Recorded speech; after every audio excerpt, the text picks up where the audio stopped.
బీహార్ లో ఏం జరుగుతా ఉందో నాకు తెలియదు కానీ ఇక్కడ జంగల్ రాజ్యం, జంగల్ రాజును మీరు సృష్టించి నడిపిస్తా ఉన్నారు అని నేను అందరికీ కూడా ఒకటే చెప్తా ఉన్నా.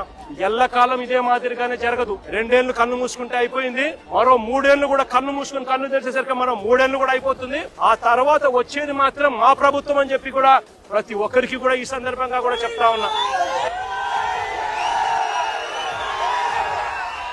చంద్రబాబు నాయుడు గారికి చెప్తా ఉన్నాను, ఆయన కొడుకు చెప్తా ఉన్నాను, ఆయనకు కొమ్ము కాస్తా ఉన్నా ఆయన పార్టీ ఇతర పార్టీ నాయకులకు చెప్తా ఉన్నాను, ఆయనకు కొమ్ము కాస్తా ఉన్నా ఇలాంటి పోలీసు అధికారులకు కూడా చెప్తా ఉన్నాను.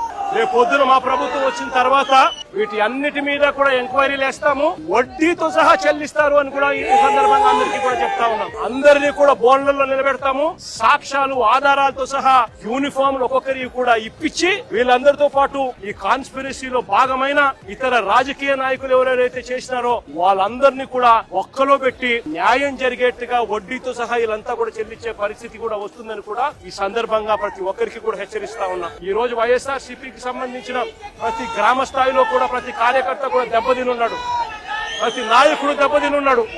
మీరు చేస్తా ఉన్న అన్యాయానికి వీళ్ళంతా కూడా దెబ్బతిని ఉన్నారు. వీళ్ళంతా రేపు పొద్దున ఆ ప్రభుత్వం వచ్చినప్పుడు మీ విషపూరిత విత్తనాలు ఆ రోజు పెద్ద అయి చెట్లు అయినప్పుడు వీళ్ళు గన స్పందించే తీరు స్పందిస్తున్నప్పుడు మీకేం జరుగుతుంది అని కూడా ఆలోచన చేసుకోమని చెప్పి చంద్రబాబు నాయుడు గారిని గట్టిగా హెచ్చరిస్తా ఉన్నా.